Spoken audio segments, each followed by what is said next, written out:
Hello everyone, this is part 18 of What If Naruto Passed the Genin test, and I hope you guys enjoy this video and to like, to subscribe, to share, and check out the playlist, to see more comment down below. Now let's start the intro. They call me a god. They call me a god. They call me a god. Join my membership, the perks are great. It's in the description. Be sure to like and subscribe, it gives.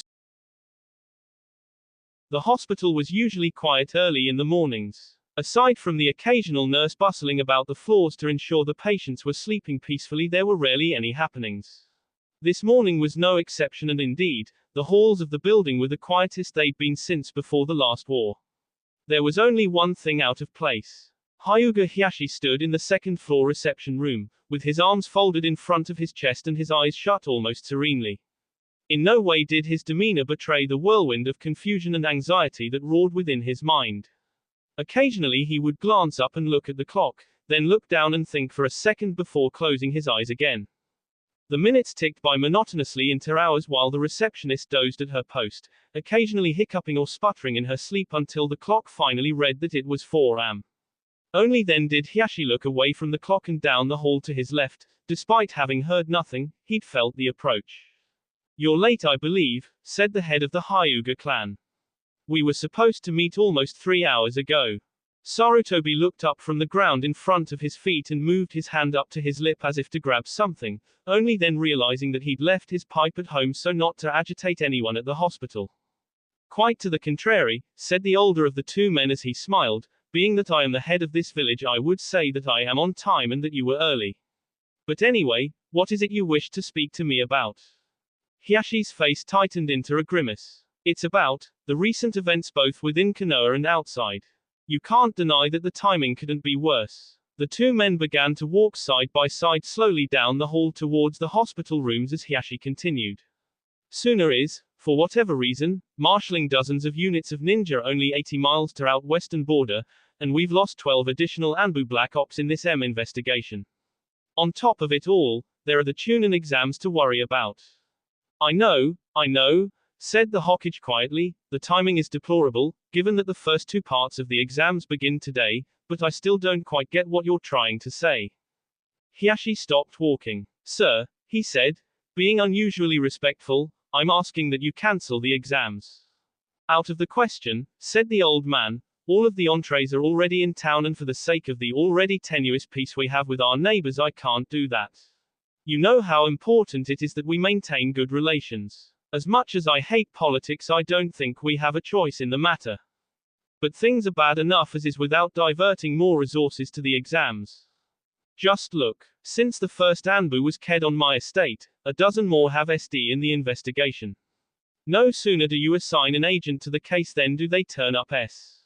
What's all the worse, intelligence is saying that Orochimaru is nearby, as evidenced by the recent debacle with Yamanaka and Noiki.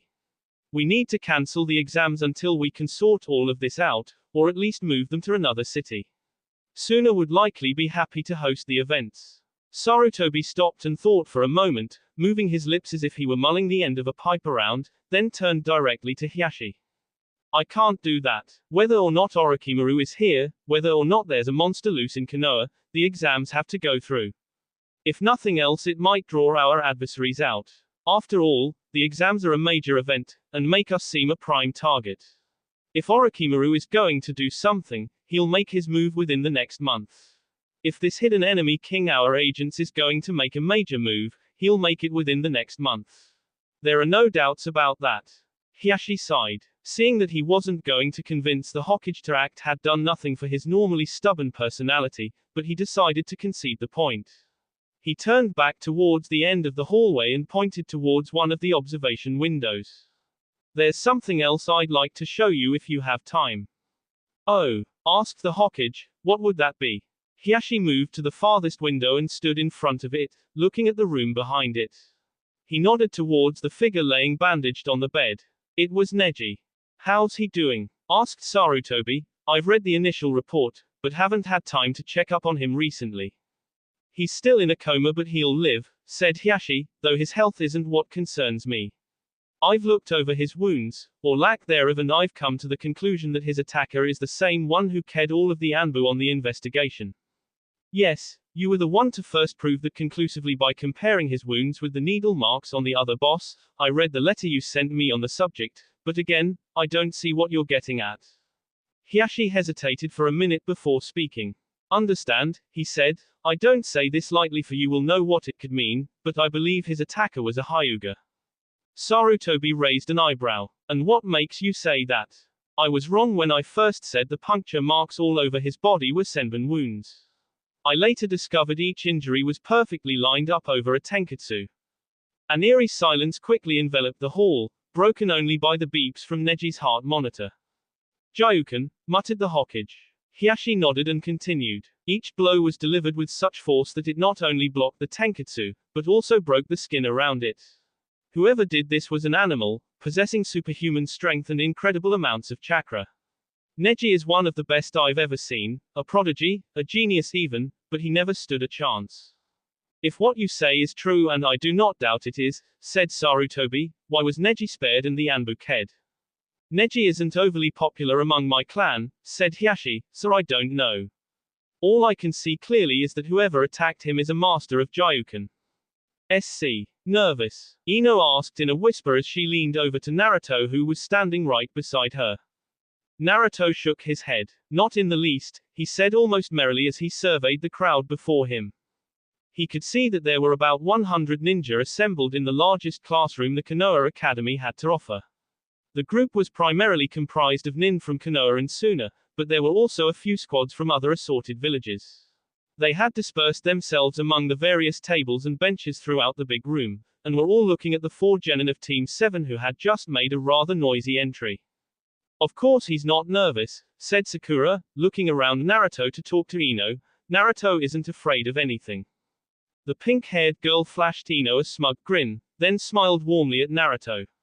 Ino's eyebrows narrowed almost instinctively before she hid her dislike for Sakura behind an obviously dubious smile. Thanks Sakura-chan, said Naruto, I'm glad the Hokage decided to allow for a 4-man team. It's nice to have you back. Sakura grinned and leaned back against the wall by the door, deciding not to mention the fact that Sarutobi had only allowed it after both the young Haruno and her mother went to him and made quite a fuss about the whole matter. The circumstances were a little strange though, commented Sasuke. After all, how often is it that something like this happens and necessitates a 4-man squad? Are you sure it was a good idea? Asked Ino, scooting a little closer to Naruto. I think it was, said Sakura, as she 2-inched toward the blonde boy. What do you think, Naruto? The two girls asked almost in unison. Sasuke looked out of the corner of his eye, half curious to see how Naruto would answer. It was obvious to anyone watching that the girls were each competing for an answer, well, obvious to anyone but Naruto that is. The Uzumaki just looked back and forth between the two for a moment trying to figure out what he was missing.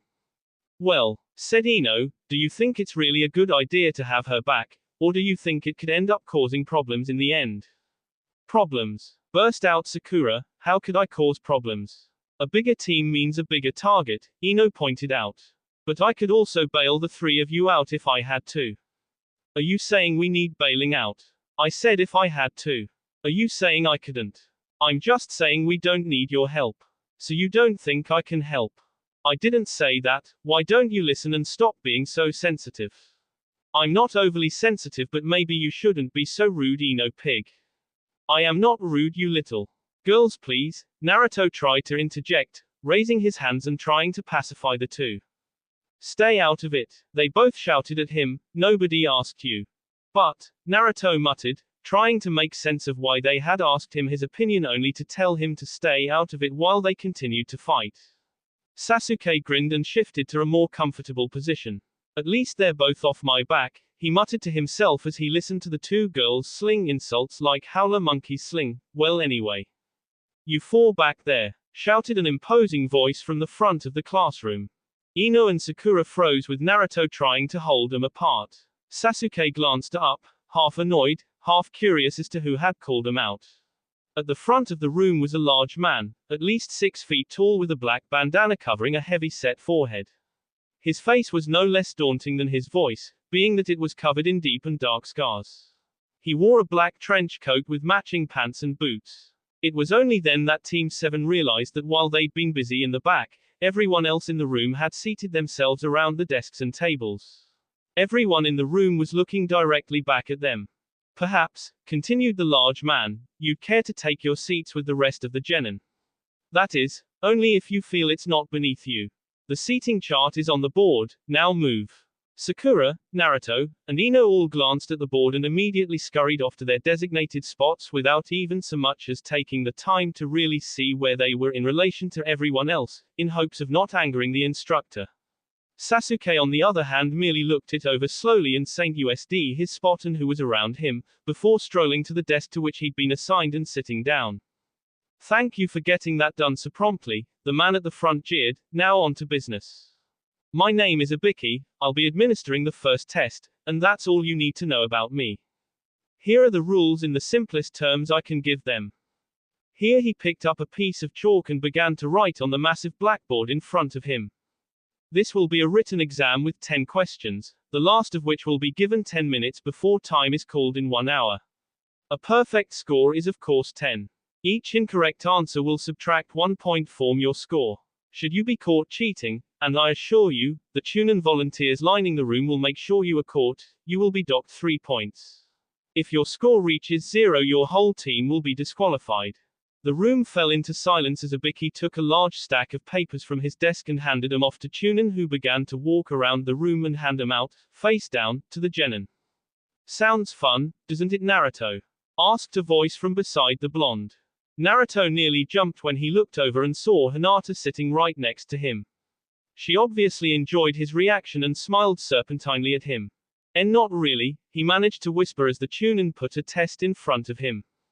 Isn't it funny that we aren't immediately kicked out for cheating? She asked. What do you mean? Inquired Naruto. Hinata just smugly shrugged her shoulders as Ibiki shouted for everyone to begin. Naruto flipped over the test and began to survey the questions, hoping to find one he could answer. All in all, he wasn't too concerned, he knew that all he had to do was get one and not cheat to pass. Word puzzle, no. Shuriken trajectory, no. Cryptogram, no. It soon became clear that the first of the questions was a beast, and they only got harder from there. QB, can you give me a hand on this please? I have no idea what any of these are asking for. Sorry Kit, you're on your own here. I'm a demon. I don't think about how things are done, I just tend to blow stuff up. Naruto quickly began poring over the questions again, looking desperately for something he'd missed, or overlooked, but nothing jumped out at him. His only real book knowledge was history. The physics of fighting had never meant anything to him, so he was all but helpless. You could cheat, QB pointed out. That wouldn't be too hard. That just seems so underhanded. Suit yourself, Kit. If you fail, it will be no fault of mine. SC. Congratulations, shouted Ibiki to those who remained in the room. The 31 of you left all pass. What do you mean? Asked one of the remaining Genin sitting towards the back of the sparsely populated room. What about the 10th question? What is it? Ibiki just glanced down and smiled, then proceeded to launch into a long dissertation about how having the guts to stick out the test was the answer to the 10th question. And don't forget, continued the instructor, just before the classroom window shattered and in a flash the whole front part of the room was sectioned off by a curtain that seemingly came from nowhere. Before any of the Genin could manage to gather themselves, a rather tall woman leapt in the broken window and stood directly in front of them all, letting her 3/4-length trench coat hang wide open to display her rather well-endowed and fishnet-clad body. Anko's here, she shouted loudly, pointing a finger at him, and I think it's. She trailed off and began counting the crowd as Ibiki shuffled out from behind the curtain. Theatrical as ever, Anko, said the instructor, and annoyingly punctual. You must be slipping, muttered the dark-haired woman. I count 10 teams with 1 to spare. Just a good batch this time around, I guess. Anko closed her eyes and smiled wickedly. I guess we'll just have to weed out more than usual. Everyone, I'll be passing around a waiver. Please sign it and state that if during the next phase of the exam your family won't sue the exam officials. Once that's done, you're dismissed to meet at the southernmost entrance to the Forest of Death. SC. So where do we go from here?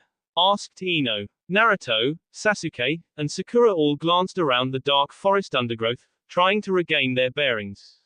The fight with some nameless mist nin, from whom they'd easily taken the heaven scroll, had been just active enough to cost everyone their sense of direction, and given that the forest canopy was dense enough to blot out the sky and allow no light in, the genin had almost nothing to go off of. Stalled Naruto, maybe the tower the crazy fishnet lady talked about was this way. He pointed off towards the distance, but Sasuke shook his head. We just came from that direction, said the raven-haired Uchiha. We need to head north, which would be to our right. No, interrupted Sakura, raising her finger like a school teacher would if she were about to lecture a student. During the fight, we all got turned around, so we'd need to head in that direction. She pointed off to her right, but immediately Ino jumped in to say her 2 cents.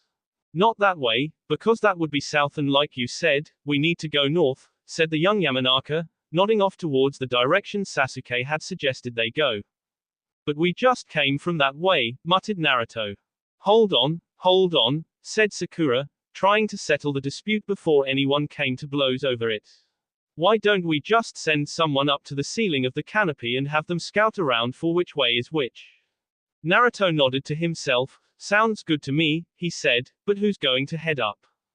I'll go, said Sasuke after a brief pause. Might as well get it over with as quickly as we can. The group quickly agreed, and Sasuke jumped to the lowest branch of a nearby tree. From there he began to make his way up higher and higher, hopping up to the next tier of boughs. Quickly, he was obscured from sight. Naruto, Ino, and Sakura all leaned against the base of the tree. Naruto was brooding, while Sakura was staring off into space. Ino on the other hand was chuckling lightly to herself, though it took Sakura a minute or so to realize the girl was snickering. What's funny? Asked Sakura. I just think it's kinda ironic, don't you? Replied Ino. What's ironic? Asked Sakura, becoming a little annoyed by Ino's demeanor. We're ninja, said Ino, and yet we can't even find our way around a forest without sending someone up a tree to scout around. You'd think we'd carry around a compass or something. Sakura couldn't help but laugh. The childish joke had all but completely washed away her anxiety. Naruto, who'd been listening in, took a moment to catch on, but when he did he grinned to himself. You'd think, Naruto said. The 3 of them slipped into another silence, though it wasn't uncomfortable. Ino and Sakura began passing the time by hurriedly glancing between each other and Naruto, who was staring off into space, seemingly in his own universe. Where is it now? Asked Naruto. I can't tell, growled the demon, and that's what bothers me. Before I could tell where the scent was coming from because it wasn't so pervasive as to be overpowering, but now.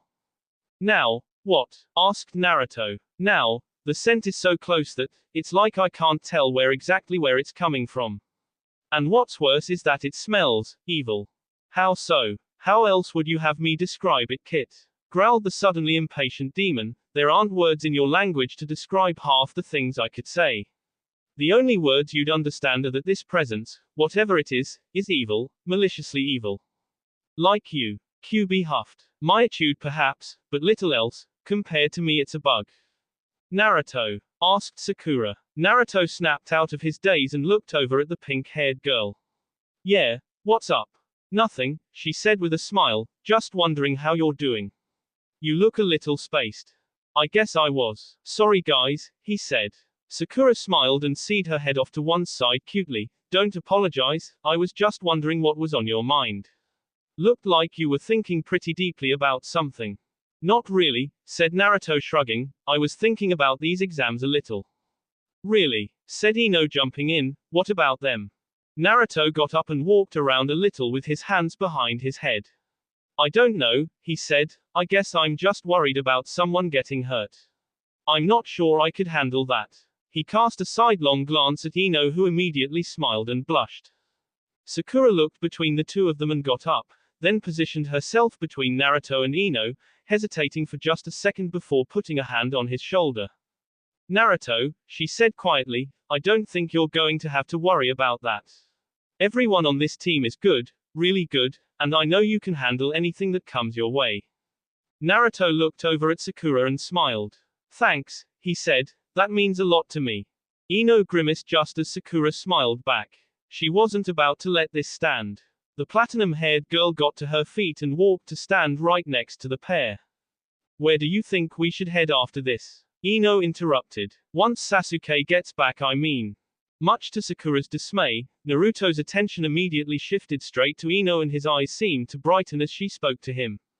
I don't know, answered Naruto, whichever way the tower is I guess, but we won't know that until. BAAAM. A loud explosion followed by the sound of crackling flames sped through the air. All three genin suddenly felt the temperature rise no less than 20 degrees as they each looked up to see that a large portion of the canopy overhead was ablaze with white fire. Come on, shouted Naruto, not wasting a second and leaping up into the trees towards the epicenter of the blast. Sasuke's in trouble. Meanwhile, Sasuke above darted through the tops of the trees like a frightened squirrel. Seemingly every step he took he'd whirl around in midair and let loose another torrent of the white fire. The sly heat would sear through the air towards the blurred figure in hot pursuit, which would then dodge out of the way nimbly and continue its chase. Naruto, shouted the Uchiha as he saw his teammates pop up from among the leaves, be careful. He's a damned monster. To Naruto, Ino, and Sakura, it seemed that Sasuke was nothing more than a blue flash among the treetops, running in circles as though being chased by some invisible enemy. They scanned the scene for all they were worth, but even their trained eyes could barely keep up with Sasuke, much less whatever was chasing him. Kit, Kyuubi growled in the back of Naruto's mind, this is it, this is the presence I smelled, be cautious. Naruto nodded, drawing on what little of Kyuubi's chakra he'd learned to access at will, and focused the energy into the palm of his hand. Aiming carefully right at Sasuke's heels, and struggling to see what was going on, Naruto pointed his open fingers and released the sly demonic energy in a single, concentrated bolt. There was a flash of red light, followed promptly by a loud bang, and Sasuke was sent tumbling from the force of the shockwave, but so also was someone else. A second figure, garbed in some titan material, was seemingly stunned by the blast and stopped in its tracks. It just stood there and looked over at Naruto. She seemed to be a woman in a russet tunic and purple sash, with long and stringy black hair flowing down into her pale and sharply angled face. Something wasn't right about her, Naruto could feel it. Okay, whispered Naruto when he saw Sasuke regain his balance, you two sweep around me on either side and we'll take her down in one quick move. No response. He looked back and saw both Sakura and Ino standing there frozen. Shock and horror were carved into their faces as they remained absolutely motionless. They both stared straight ahead at the attacker. Genjutsu Kit, I'll explain later, but I'm guarding your mind from the same fate and Sasuke's Sharingan seems to be doing the same for him. It's up to the two of you now, so go. Naruto didn't need to be told twice. On one accord and seemingly on the same thought, Naruto and Sasuke both charged forward from opposite directions, and by an unspoken word, began to whip around the intruder as Naruto drew out his wakizashi and Sasuke unsheathed a sly curved kunai. Cute, said the figure in a particularly serpentine voice as the two genin circled on for a death blow, but utterly useless in the face of a deity. The figure in Titan reached out just as the two boys struck, taking hold of Naruto's wrist and Sasuke's hair. He spun around and flung them into two different trees with such force as to splinter the wood and crack the bark. Naruto's swords went whistling off into the darkness. Naruto groaned, not so much from the impact but from the twisted knot that formed in his gut the moment that monster had touched him. The boy doubled over and clutched his abdomen in pain but managed to look on to see what was happening. Sasuke seemed to be in equal torment from the mysterious illness, as he too huddled in the hole his impact with the tree had left. However, the figure in Titan was slowly making his way, hop by lazy hop, to Sasuke's position. Naruto couldn't see her face, but he could feel the dark energies rolling off of the enemy. Naruto managed to struggle to his feet, still clenching his gut, and asked Kyuubi what was wrong with him. Poison Kit, that nin must have coated his nails in some kind of toxin. I'm doing what I can but this is a risky endeavor, fighting poisonous substances with equally slight chakra. I can blot out the pain though, so you can still fight. Immediately Naruto no longer felt the churning and straightened up. Sasuke twisted around and hurled a handful of poorly aimed shuriken at the monster standing not 10 feet away from him. The movement made him sick and proved useless as the nin simply sidestepped and walked on towards the Uchiha. Uchiha Sasuke is your name unless I'm mistaken. You know my name, Sasuke grunted, but I don't think I caught yours. Oh. How rude of me, said the nin in a cynical tone. You're right, I forgot to introduce myself. My name is Orochimaru, you though, can call me master. That I'd much prefer seeing as how you'll soon be working for me. Bulls, muttered Sasuke, forget that. Ah, said Orochimaru in an almost ruptured sigh, the impudence of youth. I can see you'll be defiant to the end, but fortunately, that is already upon us and it seems I have just time to spare before this whole village goes straight to hell. Orochimaru knelt down beside Sasuke who was now unable to move due to the poison in his veins, and opened his mouth unnaturally wide, revealing 3 rows of wicked sharp fangs, the 12 canines of which were no less than 3 inches in length. Time to sleep now, said the nin as his forked tongue flitted around in his mouth. Back off, shouted Naruto, leaping up from behind Orochimaru and unleashing the pent-up chakra he'd masked until now. Orochimaru, caught off guard only enough to not have time to retaliate and obliterate the pesky Genin, turned just to see the fiery red claws of chakra slash into his face. The pale skin apparently boiled away in the face of the demonic claws, and Orochimaru jumped back about 20 feet from the 2 Genin. The nin was grinning and looking at the 2 of them hungrily, and as he lowered the hand covering his wounded face, Naruto could plainly see the porcelain skin underneath the pale mask of a woman's face. What are you? Wondered Naruto aloud. Orochimaru began to chuckle as the fiery red chakra encircling Naruto's arm faded away and the Genin's hand fell limp at his side. Sasuke's eyes closed and he choked in pain. Suddenly, Orochimaru's head shot forward on a rapidly lengthening N, until he was face to face with Naruto. The blonde Genin had no time to react as the monster spat some vile slime in his face. Naruto collapsed and cried, and clutched his face as the caustic material burned him. Orochimaru then turned his attention on Sasuke and rushed forward, burying his fangs deep in the boy's shoulder and latching on tight. Sasuke growled but didn't cry out. Easy boy, you'll be mine soon enough, Orochimaru mumbled into Sasuke's ear as the skin around the fangs began to bubble and darken like ink. We wouldn't want anything to go wrong here now, would we? Sasuke opened his eyes, and turned to stare into Orochimaru's stead pupils. The Mangekyo Toma was as black as a moonless winter night and spinning like a tornado. Get the hell off me! Sasuke screamed as his bloody eyes raged crimson and flashed like wildfires. Oh, Orochimaru muttered. The hollow of the tree exploded and burned like the sun. Orochimaru, or his head at least, was catapulted with such force from the tree that his body was whipped back along the same trajectory and hurled like a spear some 100 yards away. His once alabaster face was now mangled and charred, but still the nin smiled. I suppose this can indeed wait a bit then, he shouted towards the Genin, but your fate is inevitable after all. With that he turned and sprinted off through the trees at a mind-numbing speed. Naruto leaned against the burning interior of the hollowed-out tree, utterly stunned.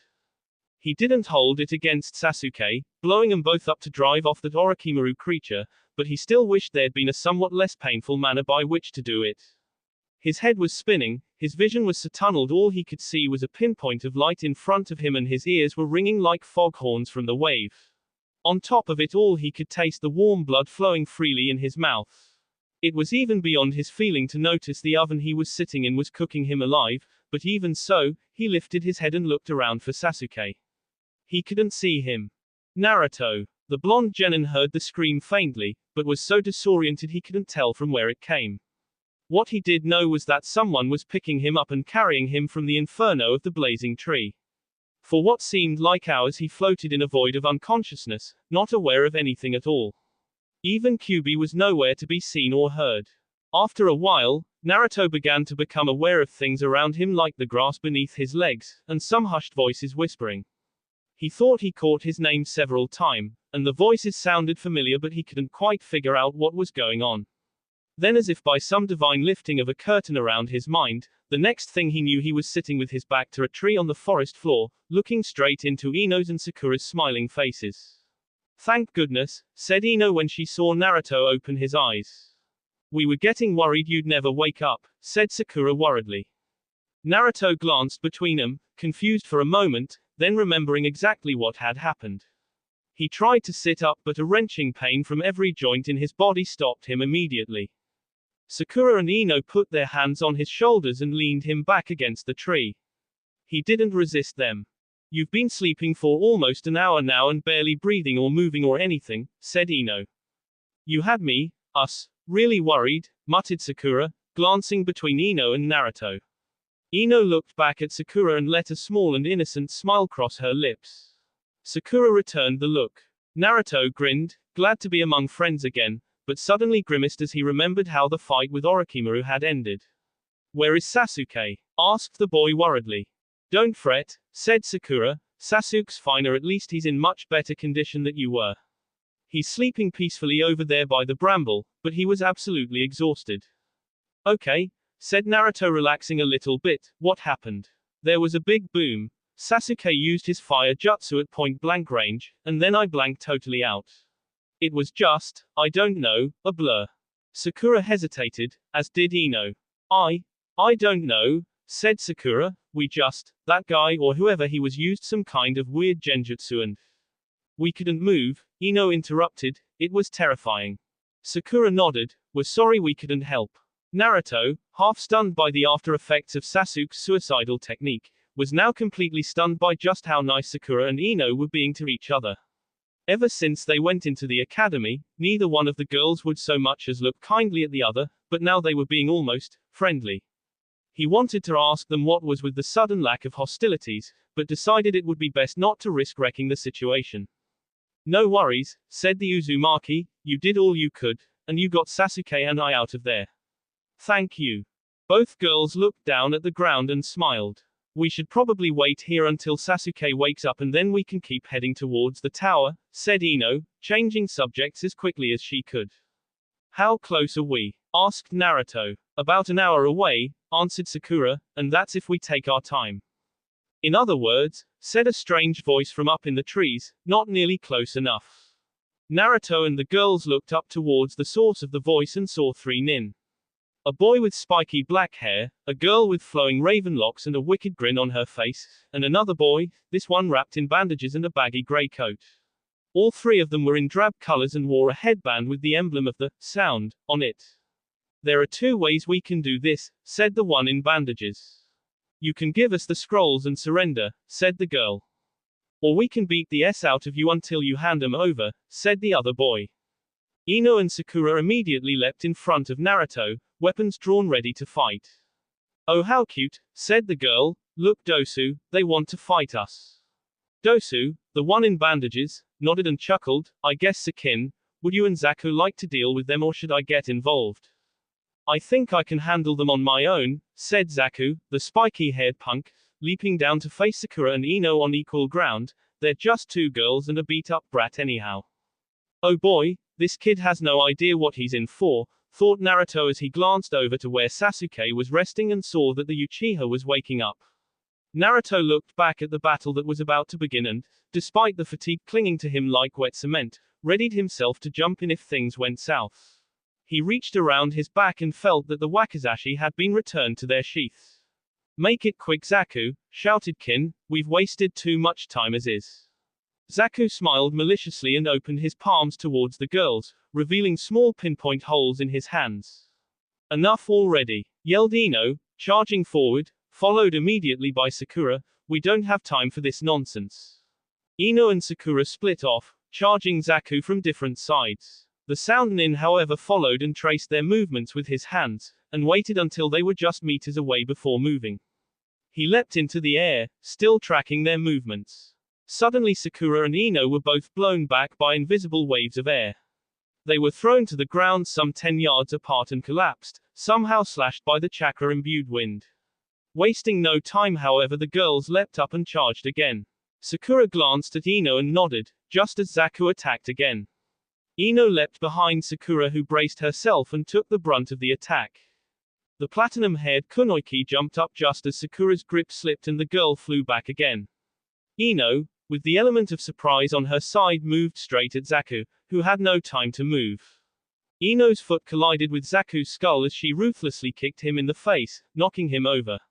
Even as the sound nin fell, Ino planted her free foot on his shoulder and springboarded off of him, moving towards the other two. Zaku collapsed to the ground in a heap, unconscious and bleeding from his nose and ears, as Ino drew out 2 handfuls of shuriken and kunai and flung them at the 2 other nin in a spray of metal. Surprised, but not unprepared, Kin retaliated with a flurry of her own, countering each one of the projectiles Ino had thrown. Not that easy, shouted Dosu, lashing out and punching at Ino. The girl just grinned and easily dodged the ill-placed blow, and continued forward, reaching out with a glowing blue palm, ready to.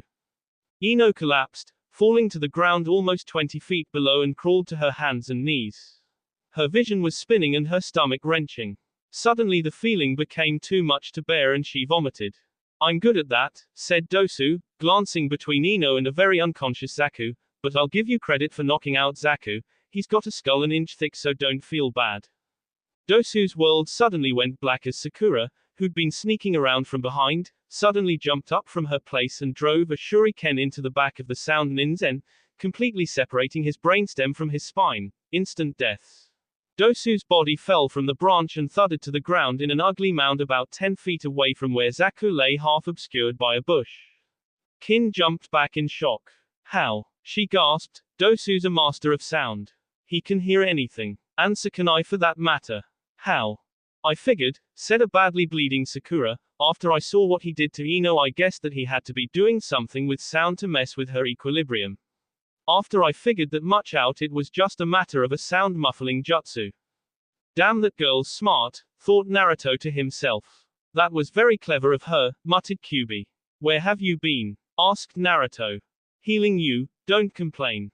Kin's eyes shifted madly between Dosu's corpse, Sakura who looked ready to pounce, and Ino who was just starting to struggle to her feet. The sound girl suddenly turned as if to run and bolted up higher into the trees where she spun and planted her feet. Looking back down at all of them, she surveyed the scene quickly and cursed, just before her whole demeanor changed and a smile crossed her face. Naruto, still exhausted, glanced behind Sakura and Ino and to his horror saw Zaku was on his feet and pointing both hands directly at the girls. Naruto tried to yell out to get their attention, but the sound nin beat him to the punch. Hope you better ready. He shouted, as Ino and Sakura whirled around to see what was going on, cause this is going to be one hell of a bang. Before either of the kunoichi could react, the wind all around began to rush in towards Zaku as he mustered the attack, and ready to release it. The sound nin grinned as he saw his victory now. Neither girl could move since the sudden decrease in pressure due to the rush of air had thrown him off balance. Suddenly there was a loud crack and Zaku screamed in pain as his shoulder was abruptly wrenched from its socket by a firm blow from behind. Another crack followed and two arms emerged from the shadows behind Zaku. They took hold of his elbows and forced his palms up towards the canopy above, just as the nin lost control of the jutsu. Kin didn't even have time to breathe before the wall of air collided with her. The force of the impact blew her no less than 50 meters into the air and nearly stripped the clothes off her back. They all saw that she landed about a quarter-mile away in a thicket, but everyone's attention was on Sasuke. The Uchiha nin was not himself. Dark tattoo-like markings had burned themselves in cloud-like patterns across his skin, his eyes were a blood-red sharingan, and purple chakra was coursing out of his body like fire. He had Zaku pinned to the ground at his feet and stood menacingly over him with his foot on the sound nin's T. Sasuke, shouted Naruto, don't do it. We don't have to K him.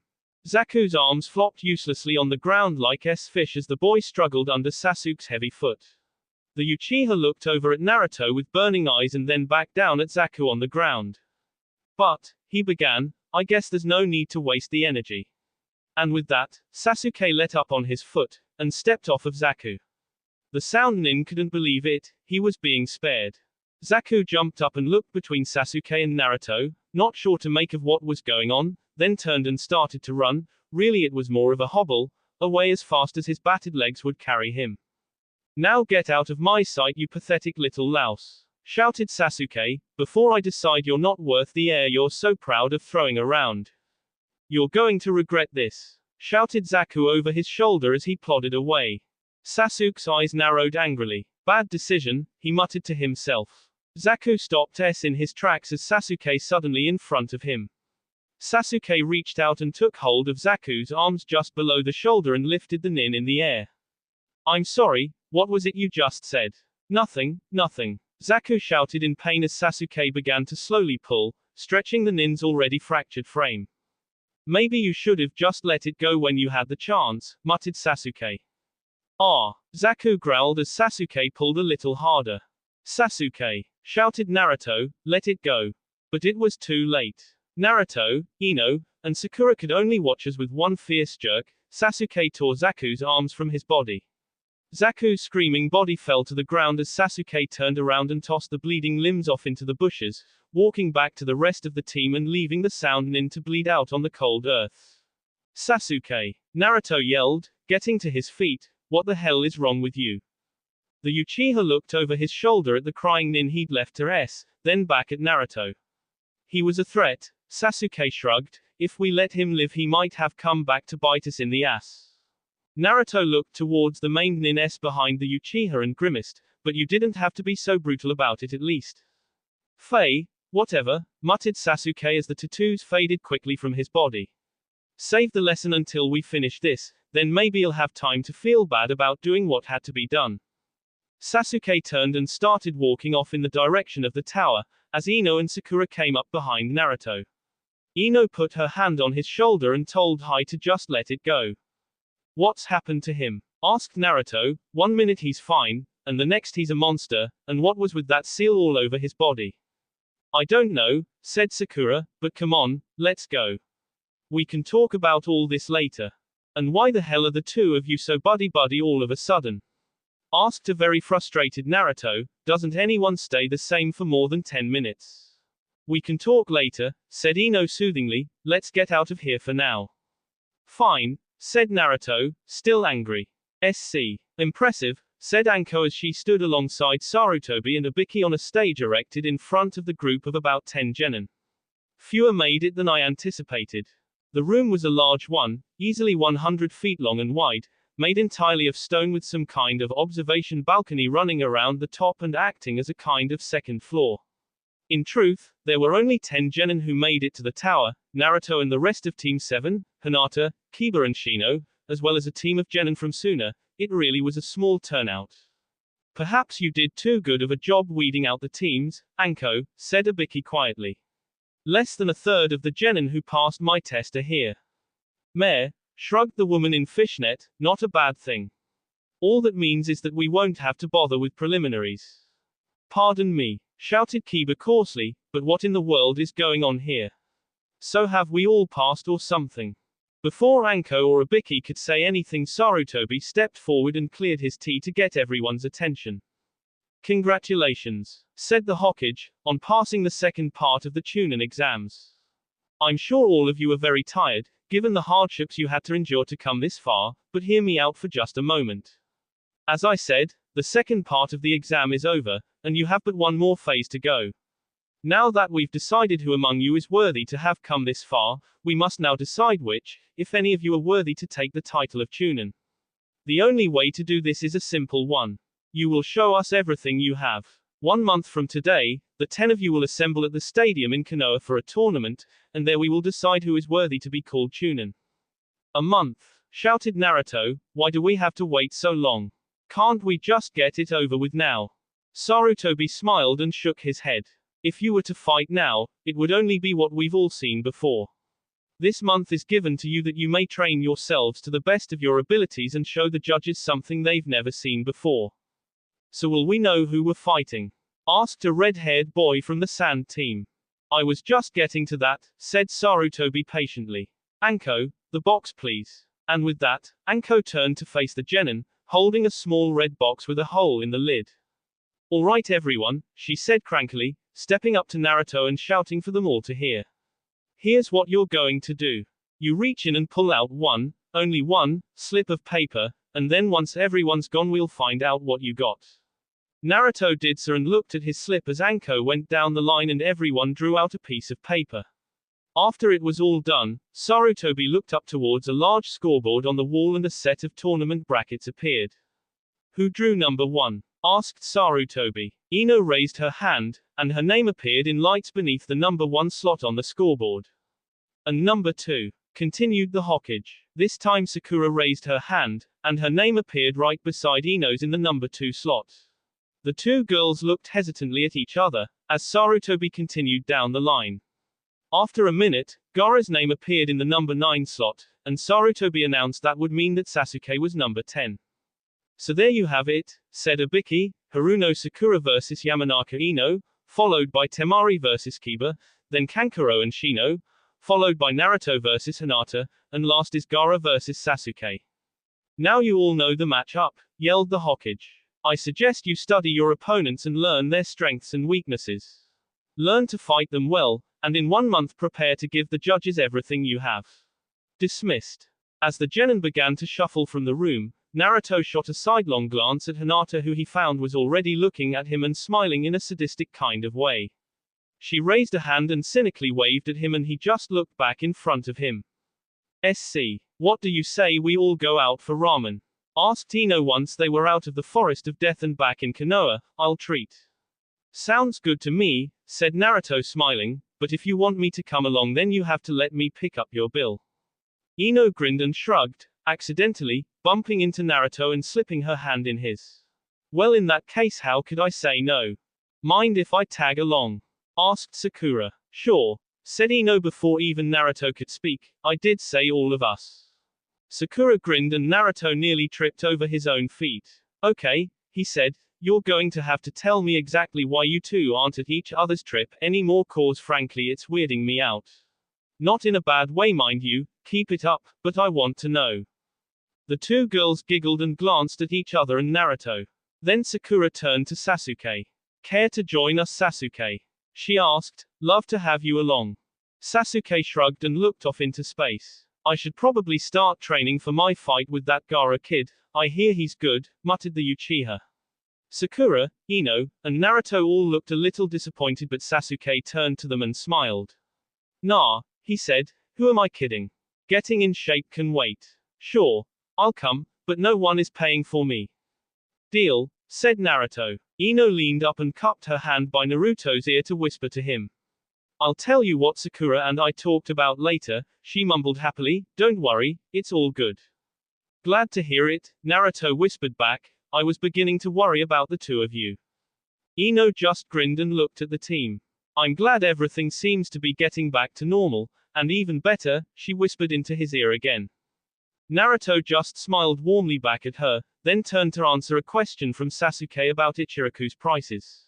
Ino looked over at Sasuke and smiled, but the sisterly affection for the Uchiha she'd been nursing quickly faded when his collar slipped and she saw the mark that was left over from when Orochimaru attacked them, a mark in the shape of 3 small snakes, each the size of a small coin and tightly coiled into little comma-like marks.